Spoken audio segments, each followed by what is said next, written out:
But never for our business stuff. Like this gig that Megan just messaged me about, saying we got, it was through word of mouth. And wow. then us posting stuff of us doing drone work in Sundance, we got a construction bid too off of that's great. that. So are you calling clients directly? Do you call them directly and offer your services, or just word of mouth? You don't do any reach? Just word of mouth. We'll go to events. So Megan will go to like broker tours, or we'll go into actual companies, and we have like a PowerPoint presentation. You know, do you go to other industry events and offers your services? Like, just say the real realtors, let's use that. They have just this purely realtor event. Do you go there and offer your service? Yep. What other industries have you done that for? We're looking to get more into construction now. So you're looking at more construction. And the thing we always do is we always try to bring a bottle of wine and do a little raffle. Oh. And then also try to get someone like a discounted service too, and then ask them to give us referrals. Okay. So it's like, you know, say we haven't, you're in whatever industry, you're in, you know. Let's say medical. Medical. Yeah. And so you're our first person there, so we give you a discounted rate for the value of us getting a referral. Are we on? Are we there?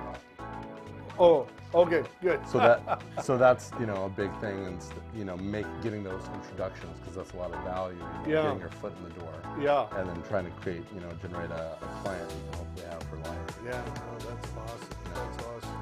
That's all right, great. That's something we push to our students, you know, the whole market yourself. Yeah. Post stuff. Oh, just keep it up. I tell you, and that's the advantage that we have now. There is one, you're talking the game-changing industry. Yeah. I mean, social media.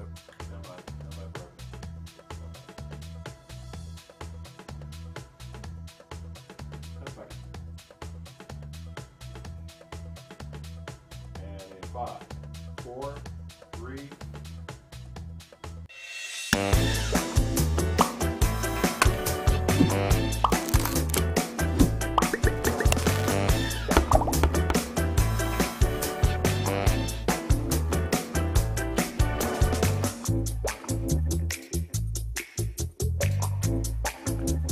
Welcome, Friday at 2 o'clock, gotta be Burnie's Applebox. And boy, we got a great guest for you today. Derek Easley, I'm not gonna introduce him right yet, but that's who it is. And I'll tell you, I have been sitting here fascinated by what this guy has been telling me for the last hour. I wished we would have been rolling on that, but we're gonna give you the good stuff coming right up here. But first, I'd like to introduce Sean and Tony. standby steady eddies right here, making the show happen every single time. And I would now like to introduce my guest, Mr. Derek Easley. Bernie, thank you so much for having me. It's a great honor. Thank you, brother. Big fan of what you post and what you do, and all of us Long Beach filmmaking community love you sharing your show every single week. So it's great to be here in the flesh. Well, it's so great to have you, and thank you for the awesome work you're doing. And I went to an event that you guys put on a couple weeks ago, I think it was at this point. And I was so impressed with the event, so impressed with yourself and everybody at the event. It was just so great to hear. And as we've been talking now before the show, the things you're doing, dude, are blowing my mind. And what I really love is the stuff that your attitude and what you're advocating, because I feel like I'm advocating the same things from a different position here. So it's really great. And I would like to say this is a very red letter event for Burnie's Applebox because of all the production people we have. And I know you are a filmmaker. You have production company, AR, VR, drones, all of that. And we're going to get into all of that. You are actually the first actor we have had on here. No way. Yes. Should I pull out my my SAG card? Yeah, Let's see here. That won't do you any good here. So that's an honor, you know. Let's see if I got it here. Yes, my SAG card right here. The SAG card. Show it right here. Show it right here. Yeah. There we go. Yeah. A little bright, but we got it. That's awesome, dude. So thank you, and you know, I knew you were coming on. I thought, well, this is great. And I go, I almost want to focus more on the acting part of what you do. Yet I started talking to you about your production part, and that is so awesome that we're really going to drill you hard right now, Derek. We're really going to drill you hard. I'm excited. First of all, just give us a little synopsis. Take a few minutes and just tell us how you got into the business and where your interests are now. So, I am a card-carrying member of the Screen Actors Guild, SAG-AFTRA, but I guess maybe my main focus is being a producer. I'm a member of multiple things. One thing I'm part of is the Sky Eye Network, which is the biggest group of drone operators in the world. So I'm very happy that myself and my fiance and my team are part of that group. My main passion, I'd say, is LBAFA. I don't know if you guys get a shot of that. It's the Long Beach Acting and Film Association, and it's in our 6th year strong, started in 2012, and it's a group that we want to do, give back to actors and filmmakers by having free events, and you just came to our event recently. Very impressed. Called Future in Showbiz, and we do different themed events every single month. This month in February for Black History Month, it's going to be Black in Showbiz, so we're going to have a panel of all African American actors and filmmakers, and we're going to be celebrating them. But I guess how I got started, if you want to go back into that, is my dad was a photographer and videographer back in the 70s and 80s, and his main job was he got into the medical industry, and he did that for around 40 years.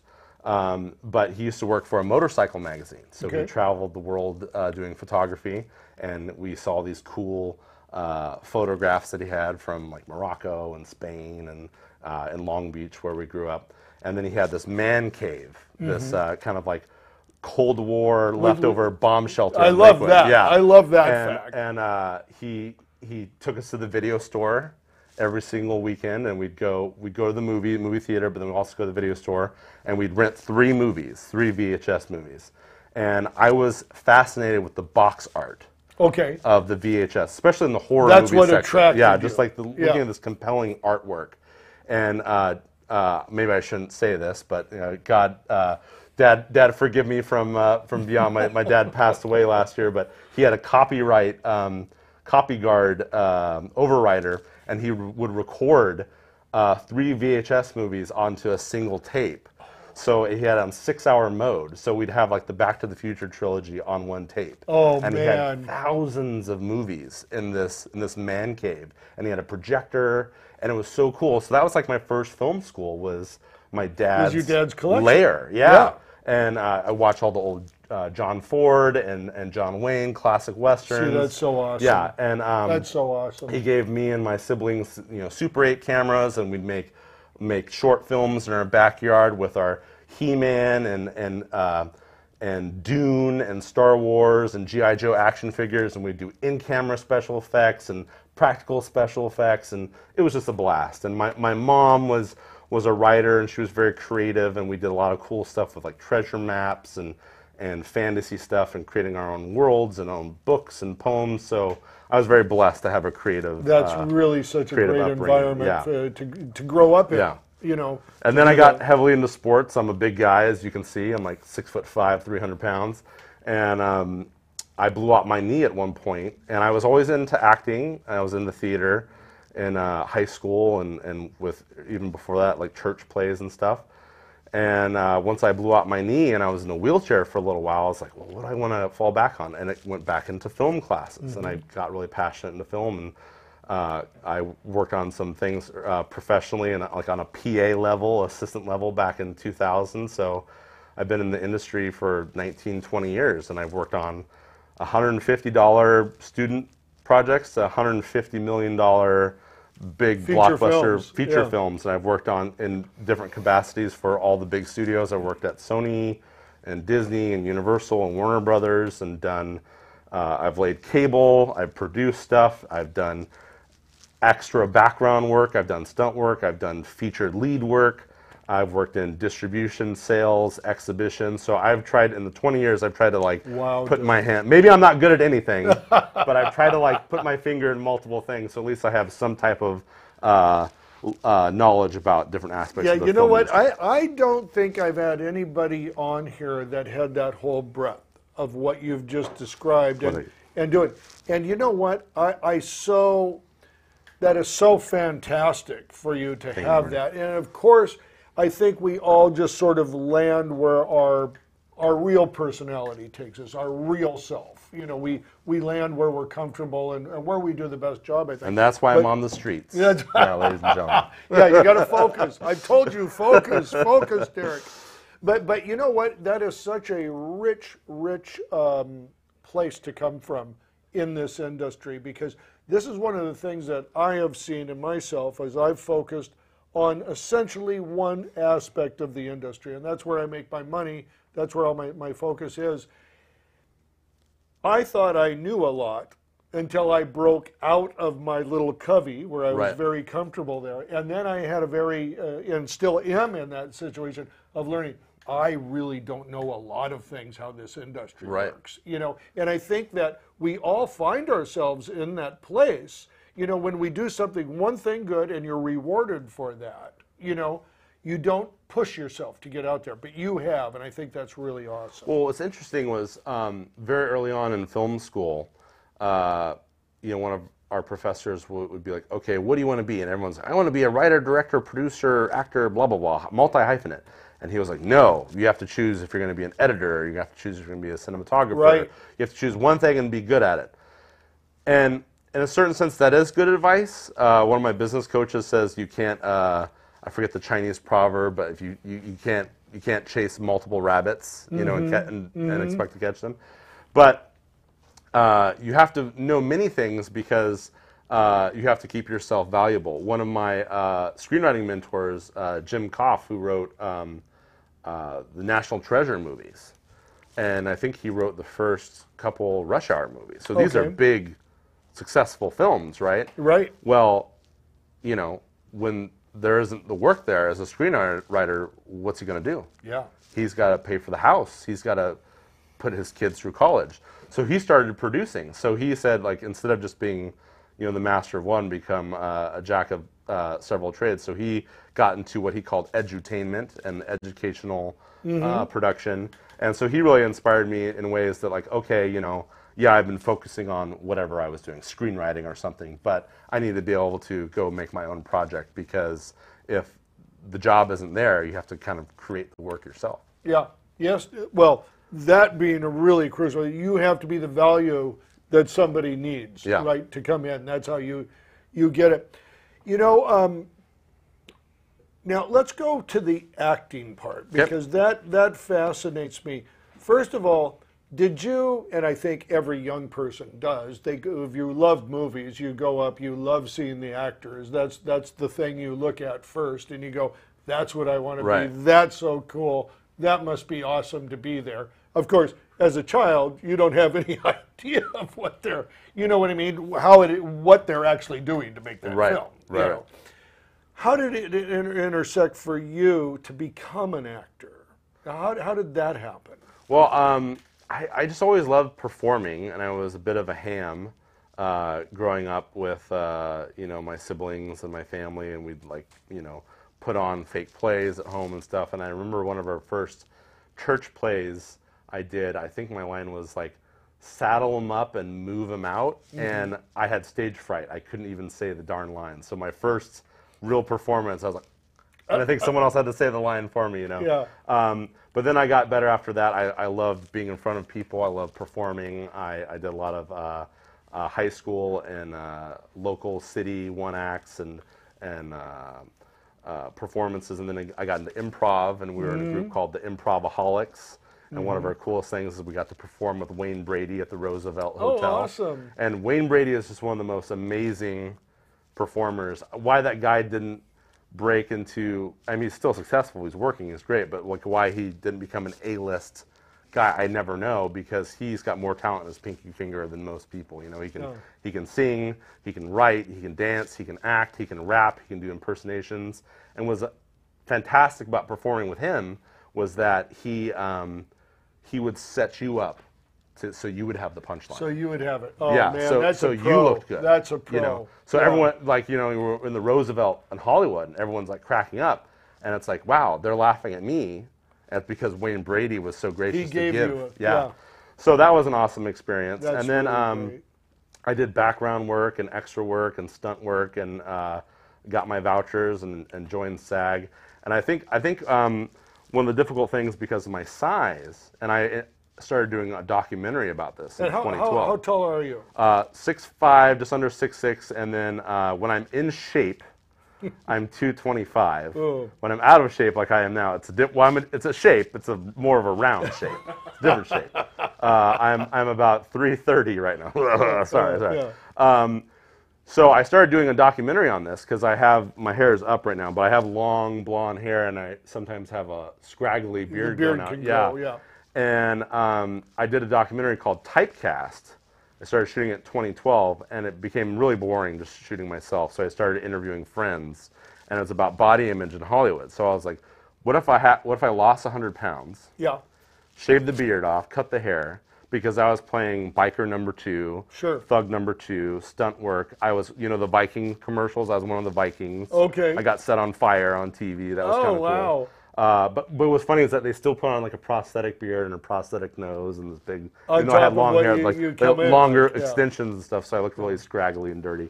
So I was like, well, what if I wanted to, because my mom's, I was like, you're so sweet, honey, you're always playing the bad guy on CSI, you know, or the convict or the thug. What if, you know, no one knows how sweet you are? I'm like, well, because I'm tall and fat, you know.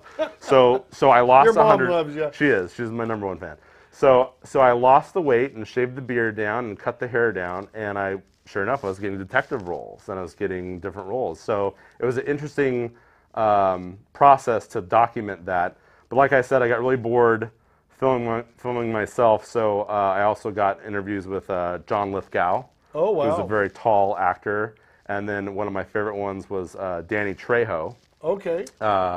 Because he, you know, came from everybody loves Danny Trejo. Yeah, but he came from a real gangbanger background and embraced that typecast. But then from that, he's doing animated voices now. He's doing family films. Dude. You know, he's got his own franchises, right? Yeah. Food franchises. Yeah. So the guy was able to break type by embracing the type that he had so well, and then becoming so beloved in that, and then stretching out, and then having his own franchises with Badass is one franchise, and of course Machete.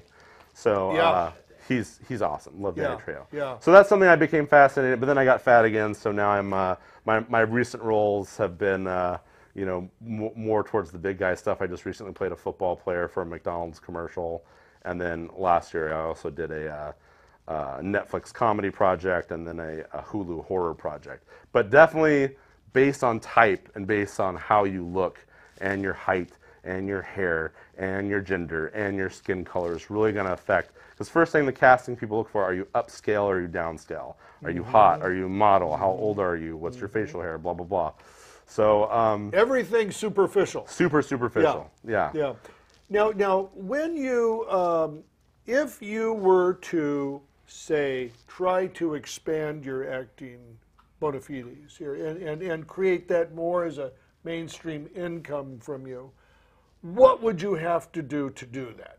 Give me just, I'm trying to get some idea of like, would you have to go see, would you have to be on the phone every day talking to people? Would you have to be doing pieces? You just said you would probably have to lose weight and yeah, unless you were really embracing that, okay, I'm the big guy, I'm the, you know, the and thug, you were just right there. Right, yeah. Which there are more limited parts for that, but there are parts. It's hard. It's hard to be a full-time working actor. I've done it before. When I was thinner and more in shape, I was getting more roles, like I said, more detective work. I even got some stuff as like a love interest, you know, whereas, you know, when you're 300 pounds plus, you'll never be You're not a the love romantic interest. lead, No, right? no, never. Yeah. Which is too bad. Yeah, because, you know, in the indie film world, you should see more people like, you know. Absolutely. I want to see a movie where Paul Giamatti is the love interest, you know. But it is a full-time, really hard job. There's a lot of rejection. Yeah. You know, you're submitting yourself to tons of things. You're going to, you know, out of 10 auditions, you might get one call back. Yeah. And then the game has really changed, especially if you're in the union. There's so much non-union work now with stuff that's going on with Instagram and so the social media has stuff. Come in Yeah. there. So for example, if I'm going to do a commercial on Derek's shampoo, and I'm going to hire Burnie's production company to do a commercial on Derek's shampoo, and I'm going to give you $100,000 to do this commercial, and then you're going to be paying these SAG actors whatever their rate is to do this commercial. Right. And then however this commercial is delivered, whether it's on network or on web or whatever, you get X amount of eyeballs. But if you go and find a social media influencer and pay them 10 grand, you know, and they have a certain amount of followers and a certain amount of engagement. Which is generally targeted to a very narrow focus. Right. And if you're using certain analytics, they're finding these social media people that they can use for their advertising purposes in a much cheaper way, which hurts us people in the union. So that's why SAG has been doing a better job recently of reaching out to influencers and Instagram people and trying to bring them into the Screen Actors Guild and work with them. And that's part of what the union is trying to do, is modernize. So the union is, I didn't know this, they're sort of focusing on the influencer now. Right. For the SAG is. Yeah. Wow, that's because they're seeing that a lot of ads are falling through the cracks, and a lot of voiceover work is going to non-union, so they're trying to embrace the new digital technology. So they're doing a better job of it, but it's a slow and steady process. I had no idea about that. So an influencer would become a SAG member, and then what? Charge the rates that SAG charges? Yeah, they're working with different contracts now with SAG New Media to try to like adjust for everything, so make it profitable for everybody. But you know, if they don't adapt, you know, then you die. You know. I guess so. Yeah. I guess so. You know, SAG, I think. Correct me if I'm wrong here. I better be careful what I say here, but it is a very powerful union. Yeah. Yeah. And what I see a lot of times, or I hear because of my end, crew end, you know what I mean? Guys will go, oh, it's a non-union shoot with SAG actors. So SAG will come in, but the rest of the union shoot is non-union. Have you heard of that? Or are you familiar with that? Yeah, I mean, there can be shoots that have union and non-union actors. And non-union, yeah. But boy, they always have SAG, because SAG, I mean, look, just to be honest, there are a lot of good non-SAG actors out there. And just because you're in SAG doesn't mean you're right for the part. I totally get that. You know what I mean? But I've gone non-SAG and SAG. As a crew member, you always want to have a SAG actor. Right, right. I mean, because they know what they're doing. Yeah, there's usually a reason why you're in. Yeah, you're in SAG. You yeah. know, it's a kind of exclusive club, and there's a lot of great benefits and protections. But you know, my advice to young actors is, you know, to pay your dues, and you know, I obviously advocate for the union and support the union. I'm a card-carrying member, but you know, join when you're ready, and join when you're at a place where you feel like you can be getting those union gigs, you know. Yeah, right.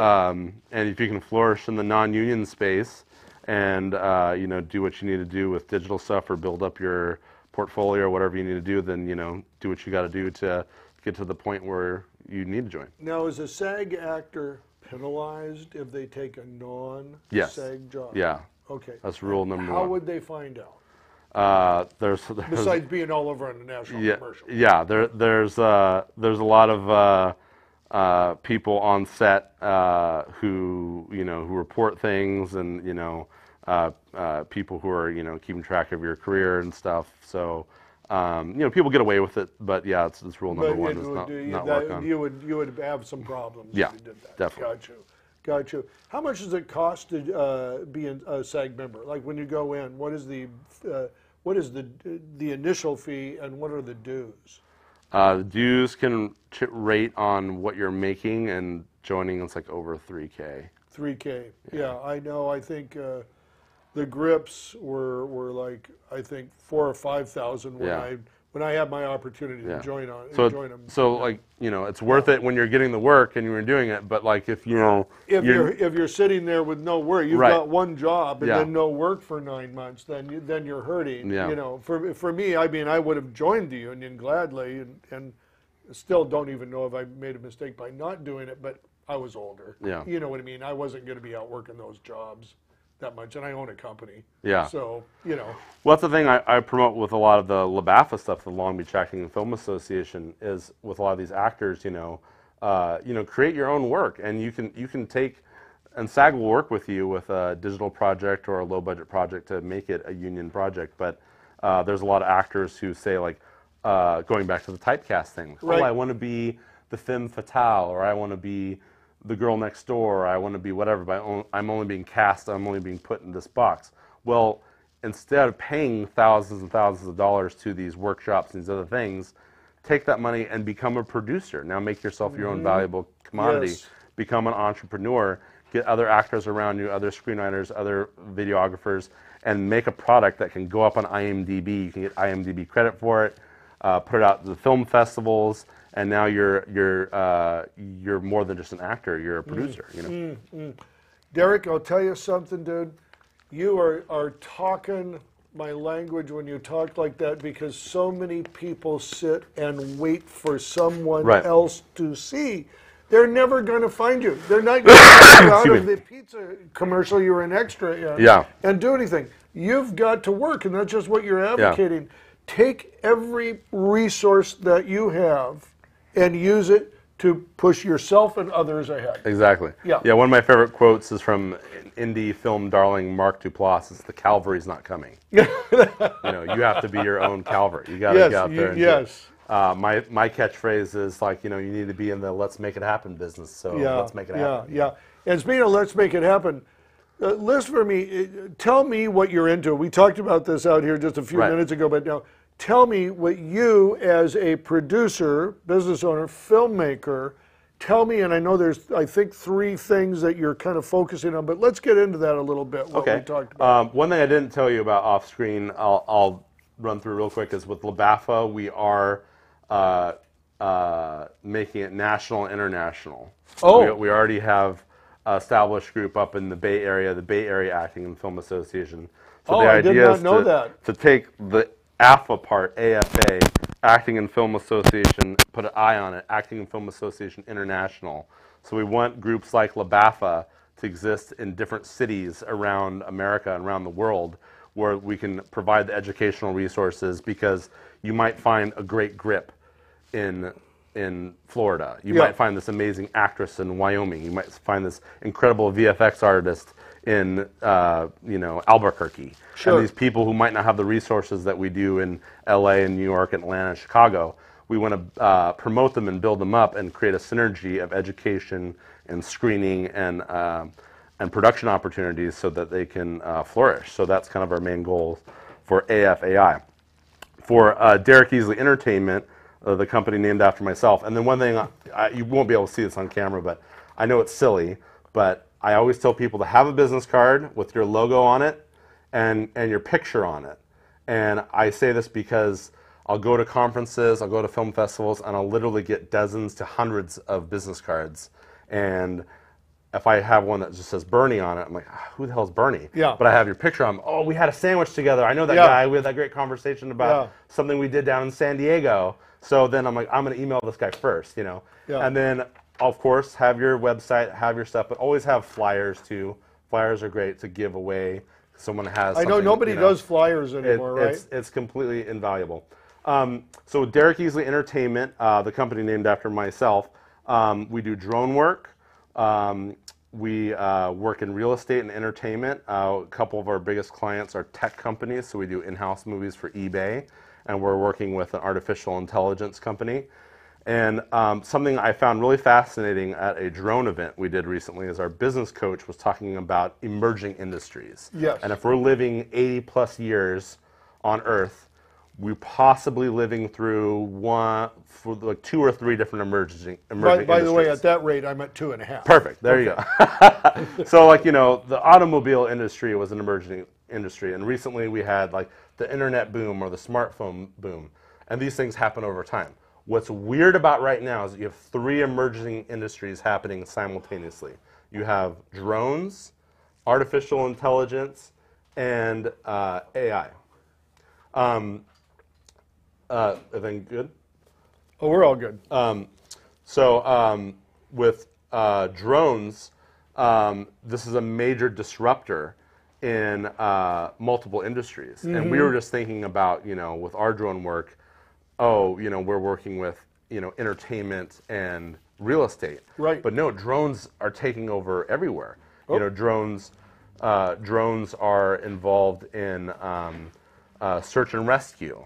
They're involved in laying down fiber optics.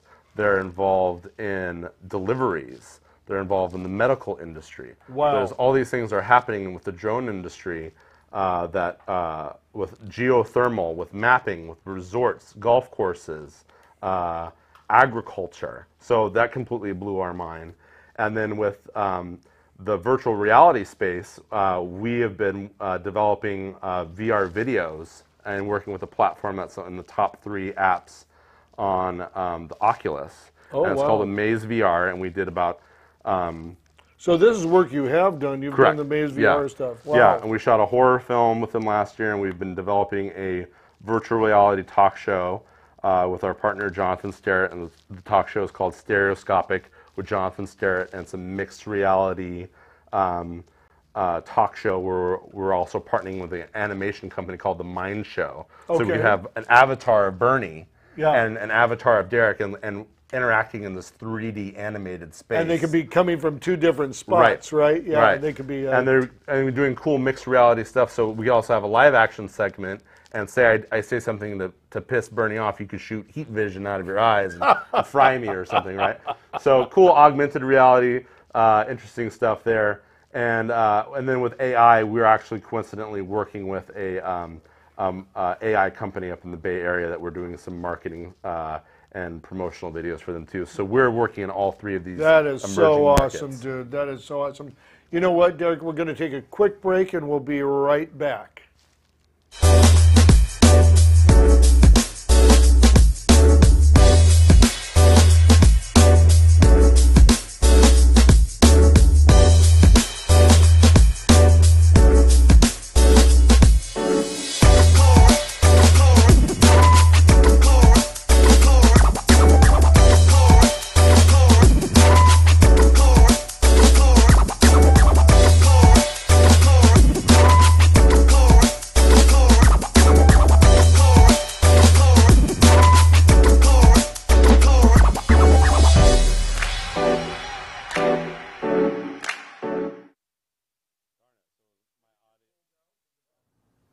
Hi, I'm Burnie.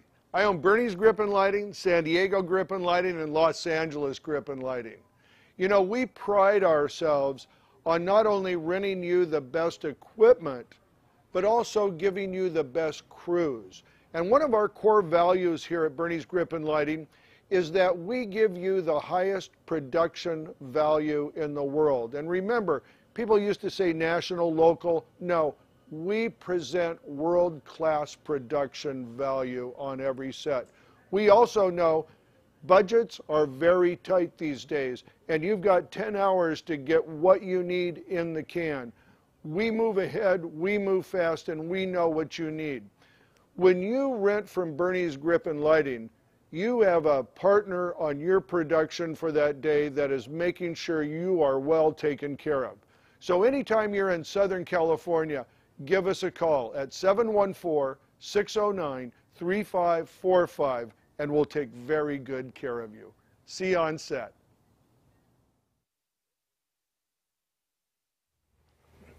Hey, and we're back with Mr. Derek Easley of Thanks so much. LBAFA. LBAFA, that's it. Long Beach Actors Acting and Film Association. There we go. International. International. Take it now. International, baby. Yeah, that's right. Yeah. That's right. You know what, Derek, you were so nice to invite me to one of your meetings here a couple weeks ago, and you did that. And of course, I'd been posting there for a long time, and I met Sarah Washugel, right? Yep. Yep. And that was so nice to meet her in person. I've been friends with her for a long time on Facebook. That was so great.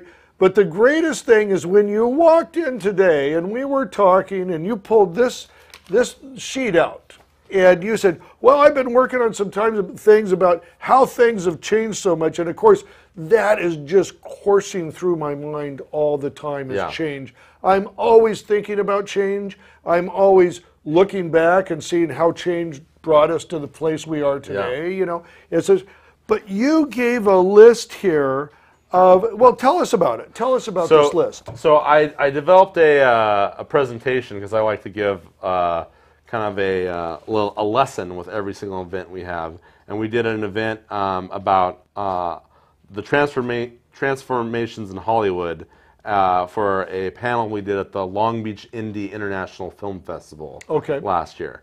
So I prepared a thing that was maybe, I don't know, 30, 40 bullet points. But it's expanded now, and I'm working on a book. It's called Hollywood Transformed. And on each one of these bullet points, there's an extended version. But so far, there's 130 bullet points here. And it dates all the way back to one of the first big transformations with Sony buying Columbia Pictures in 1989. But this really kind of covers mergers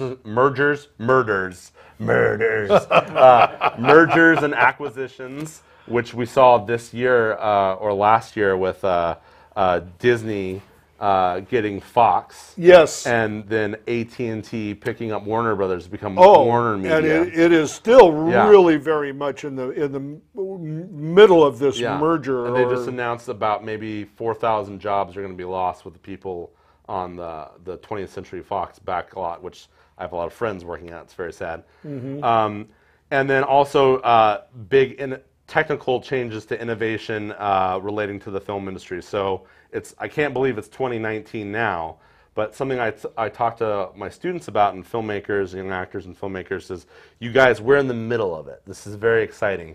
These smartphones, these things, this is an Android. I have a Apple too, but the iPhone came out in 2007. Yes. This is brand new, and we completely depend on these things. Even worse, at my age, I can't remember life without the cell phone. Isn't that weird? Yeah. I can't remember. I think, how did we know to do that? We used to have watches. We used to have alarm clocks. We used to have Thomas guides and MapQuest. Oh, Thomas guides. Now it's everything is on our phone. Yes. We used to carry around digital cameras. Even if you're not a photographer, you'd have a digital camera for an event or a disposable camera. No, it's all here on your phone. It's all right there. But if you look at some other big changes here, Facebook, 2004, 2006 big launch. YouTube, 2005. Twitter, 2006. Amazon Prime 2006. Hold on there, because this is what I think is fascinating. You know, in our industry, of course, and I love what you've done here, because I've always just thought of the technology. Yeah. You know what I mean? The technology was driven by the economics. Right. Right? And you see this. And now here's where it really comes to prove it. The economics now are online. Right. There was, you know, remember back in the day, you know, when you had to do a project, well, projects cost $100,000 to get out there for, have a couple guys, you know, some guys out there for a couple days and doing all that cost $1,000. That's because the pipeline was that big. It was small, you know. And then the pipeline with Facebook at 2004, of course it didn't start that year, but, and YouTube at 2005, that made the pipeline a floodplain. Right, exactly. And everybody got out. Then, on top of that, and I'm sure you've got it in here too, is with the 5D on Canon came out, and all of a sudden their first video that they're showing is being shot at night with no lights. Incredible, yeah. Unbelievable. Yeah, there's stuff in here about let's go through it. Let's keep going. You know, the Reds and the REs and the 5D and the 4K and all the things that are changing. Well, but one thing that was interesting, I told you off camera, was we did a STAG event with Google, and they were talking about how in the last 30 days, more content has been created than the last 30 years. Wow. Let's savor that for a moment. So what does content mean? Well, Burnie's Applebox, this is a piece of content. Right. Or maybe a vlog I go home and do. So, or maybe a live stream that you do on your phone. So it doesn't necessarily need to be Avengers 12 and Avatar 14, or, you know, Keeping Up with the Kardashians, the 80th spinoff, but it still counts as digital content, video content that's going up. In the last 30 days, more content has been created than the last 30 years. That is mind-blowing. That is mind-blowing. And in recent years, the number's in here somewhere, but say it's something around 500 scripted fictional narrative TV shows came out, versus, this is not including daytime or reality shows. Just or whatever. Narrative shows. Yeah. So as far as like being a reviewer or someone who works in media, you could at one point watch all the new shows and watch all the shows that are out. But if you could magically stay awake for every single hour, every single minute of the day, of 365 days in the year, you could still not, and you were just watching TV. You still not see everything. Could not watch all the new content that comes out in the year. So it's incredible how much new stuff comes out. It's a good thing and a bad thing. Right. Because it affects rates, it affects work, but it also creates opportunity for people to get out there and get stuff up on YouTube, to go work at Hulu or Amazon or Netflix, rather than just focusing on ABC, CBS, NBC. So true. And you know what? One of the things, of course, one of the latest statistic I've heard on YouTube, and this goes back, and they're down here as 2005, I think, where they came in, but that it's 450 hours a minute is being downloaded to YouTube every day. And that's a minute. That's a minute. So when you start extrapolating those hours to years, it's something like, in a day, it's like 2,000 years worth of video.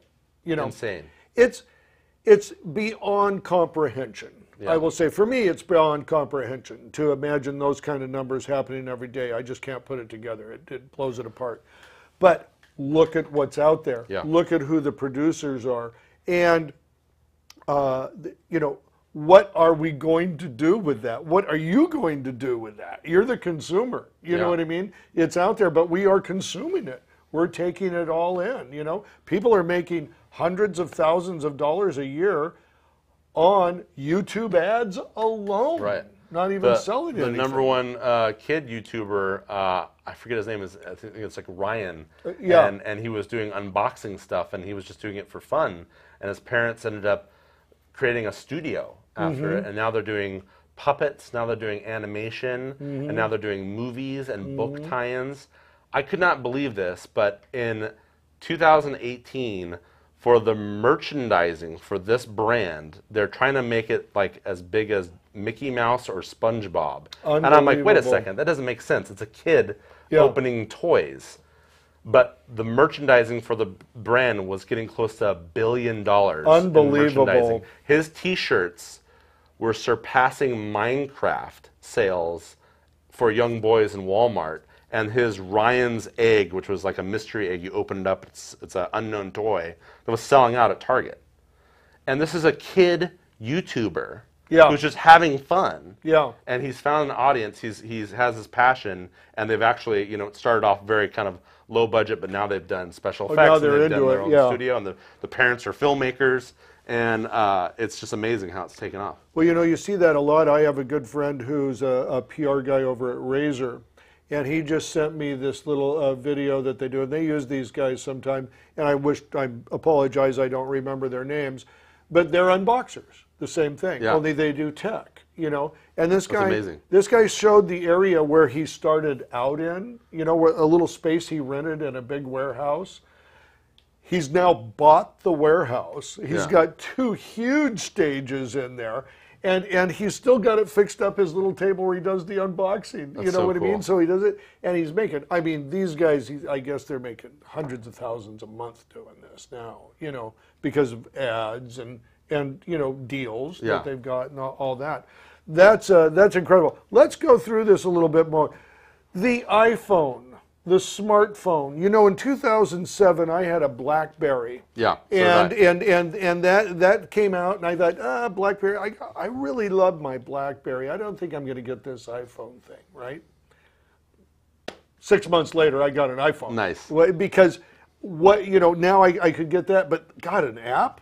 You know, you thought about, what's this app thing? I've got to find out. Oh, that's so cool. Yeah. Directions. Throw the Thomas guides out. Yeah, exactly. You know, I used to have like a stack of Thomas guides because I needed San Diego County, Orange County, Los Angeles, you know, Ventura, all that. That was gone. And you think about the computing power that's in these things. Incredible. More computing power than the huge computers that sent the first rockets into space. I know. Yeah, to the moon. And with our drone work, these are our LCD screens. These are our apps. This is where we connect with our GPS, and we connect with all the FAA rules. We plug it in the bottom of our drone. Right.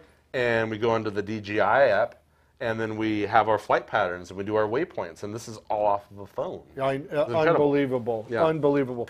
Let's go. Let's see. Instagram was 2010, Snapchat 2011. I still haven't figured out Snapchat. And Snapchat, though, there's billions of original snaps per week. Instagram has changed the game now with IGTV in 2017. Recently, they just started doing Instagram stories to compete with Snapchat. But now there's a platform and a TV service on Instagram. And everything is becoming so scalable. It's so interesting is, say we have a show where Burnie is going to be, climbing to the top of a mountain. So if it's on the Discovery Channel, it's like, okay, here's our hour show on the Discovery Channel. But what they would do is they would do a behind-the-scenes Facebook Live show of what Burnie's going through. They'd have his safety crew on the Snapchat. They'd have his family on the Instagram stories. So everything is scaled, so you take one piece of content and they're putting on all these different platforms, which you even do with your show that's on different channels and platforms. Sure. But it's all about creating different and original content, and that's really the new media, you know, because it has to be, you can't just have one channel. You can't just have it on TV. Yeah. You've got to be on social media. You know, we have, and this is something I got so into talking to, I kind of forgot all about. We've got film and video and pictures that we've got. So I don't know what we've got up. Maybe what we want to do, we can put a little box down there and we can sort of narrate through what we got. Let's see what we got. Guys, are you ready? Yeah, just kind of getting it set up. We just woke him up. We just woke him up. Yeah, do you want to do the video first or the photos? Let's do the video first. Perfect. Sound good? Yeah, sounds great. Awesome. I think the video's going to be from our future.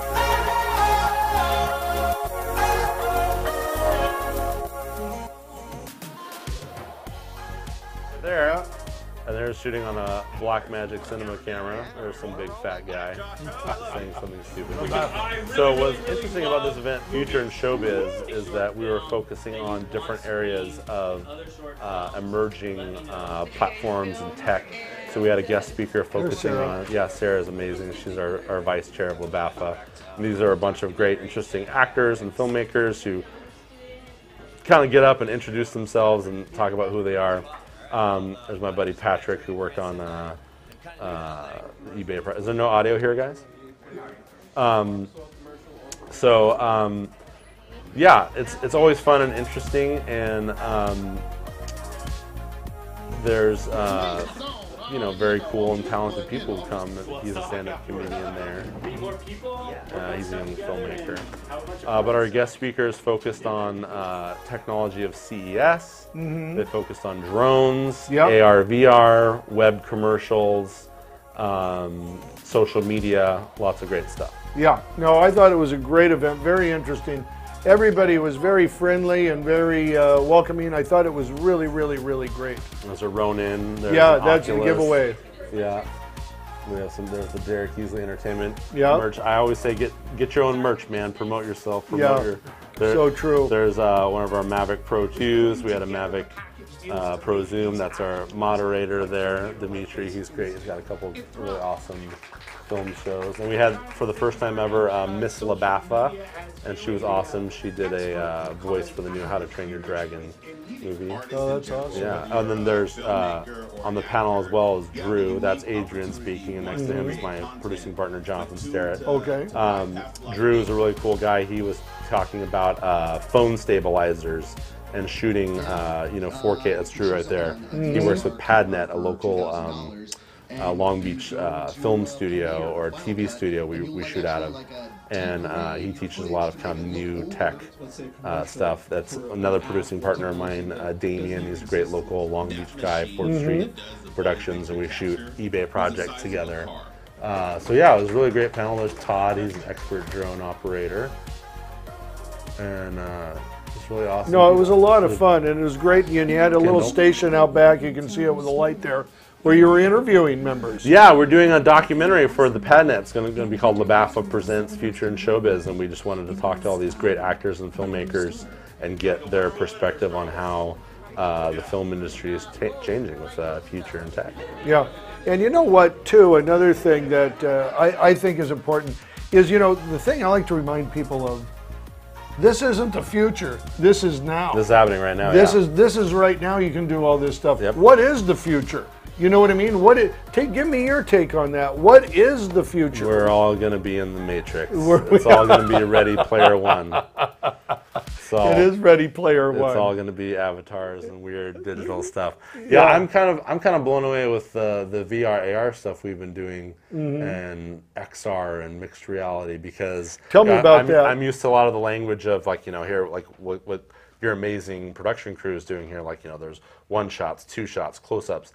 The language of virtual reality is different. You can do camera movements, but everything has to be very smooth. And there's some stuff that's very experiential, where it's like, maybe the camera is here and it's shooting on kind of a 180-degree platform, and you're like a voyeur, and you're in the middle of the action.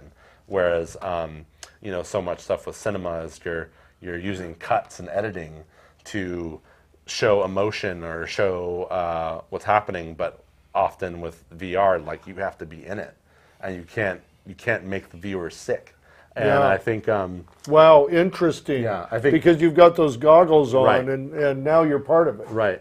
And we just did the Sundance Film Festival.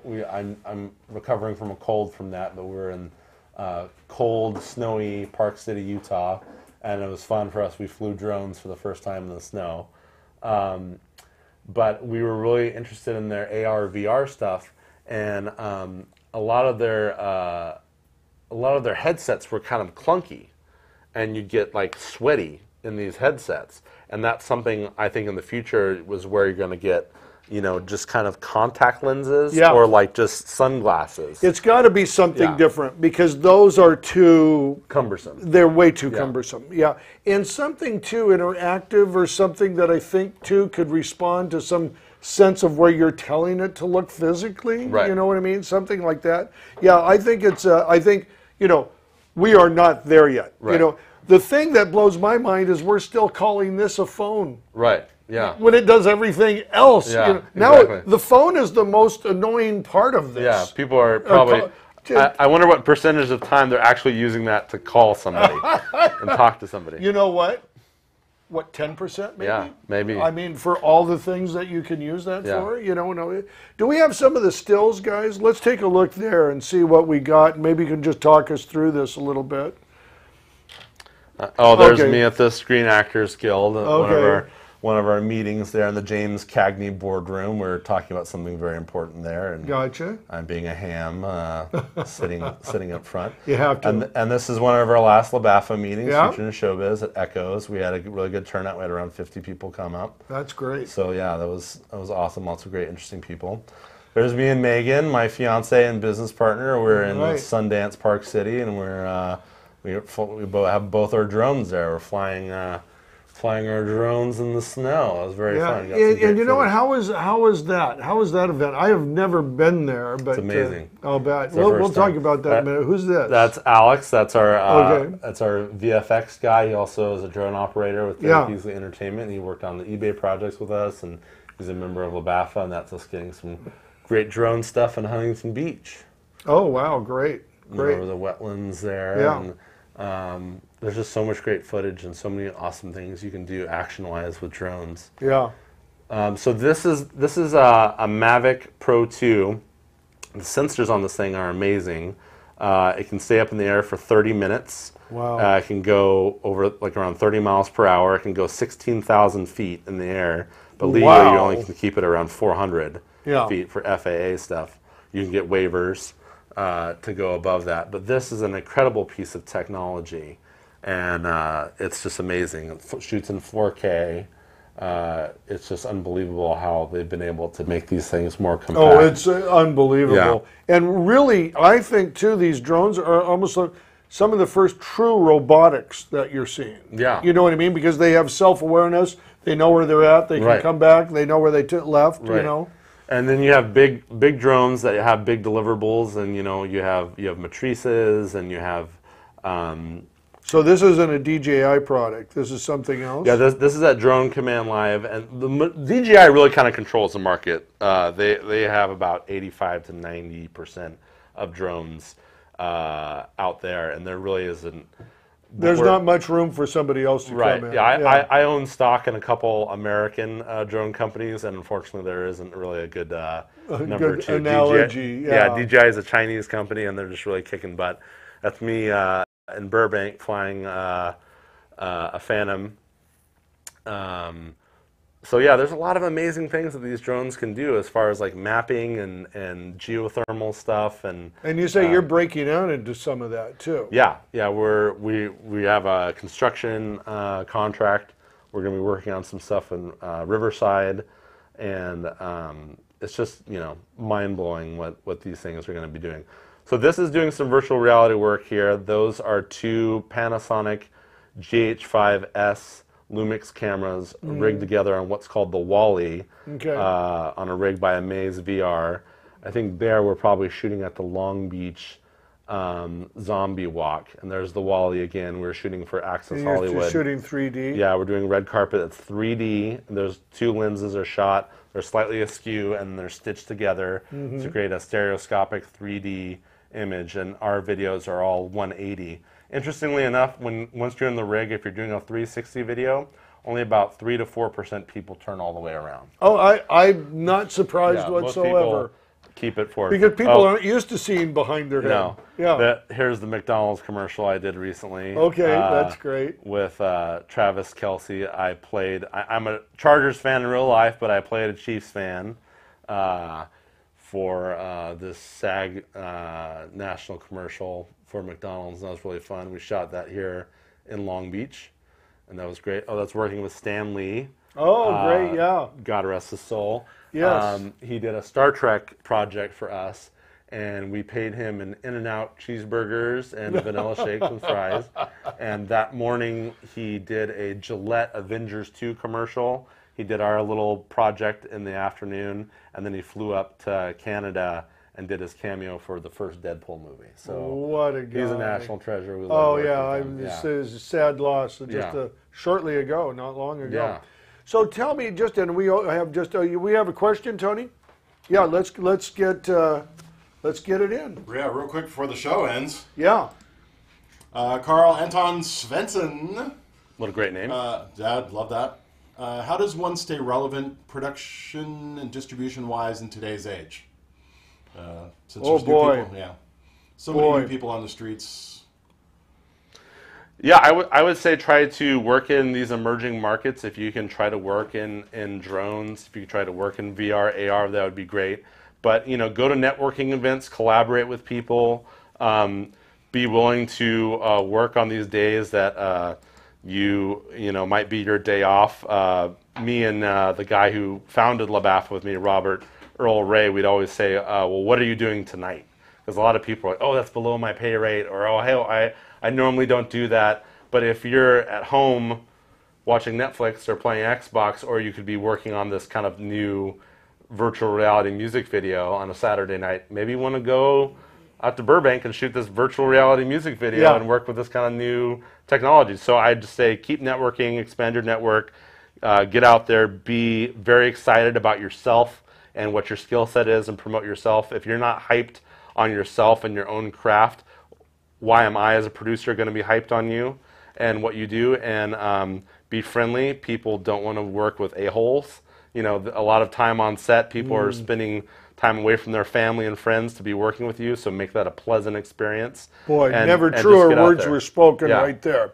Who do you want to spend 10 hours with? Exactly. That's how this industry works. And we all talk. Bernie's opinion has a lot of weight with me. So if I know a guy, I'm like, hey, what do you think about this guy? And Bernie's like, I don't like him so much. I'm not going to hire him. You know, so, you know. Which also says, make sure you're an honest person and be true with your thoughts about who's good and who's not. Because those lips, you know, they can cause problems for people, and make sure you're telling the truth. And you know it. If somebody didn't live up to your expectations, let somebody know. But don't be too rough on somebody. Allow a little bad day here. Yeah, everyone can have a bad day. That's what we always say, you know, communicate and explain, like, hey, you know, I got something going on, blah, blah. And people are very forgiving, and they want to give second chances and stuff. But I just say get yourself out there, work, hustle, focus on new media, digital stuff. You can be vlogging, you can be posting stuff every single day. You can be writing, you can be shooting short budget or low budget projects. You can be working with local actors and filmmakers, so you don't have to always be saying, oh, I'm not getting this gig at Paramount. I'm not getting this gig at Amazon, you know. And you want to attract attention? Don't be afraid what people think of you. Go out, try something, and fail. And do it over and over and over again. Don't worry about the failure. You're in the business of eyeballs. Go get them. Awesome. And you know what, buddy? We're out of time. What? Yeah. I want to keep talking. There's all these cool I things. know. This is what I catch my wind after the first hour.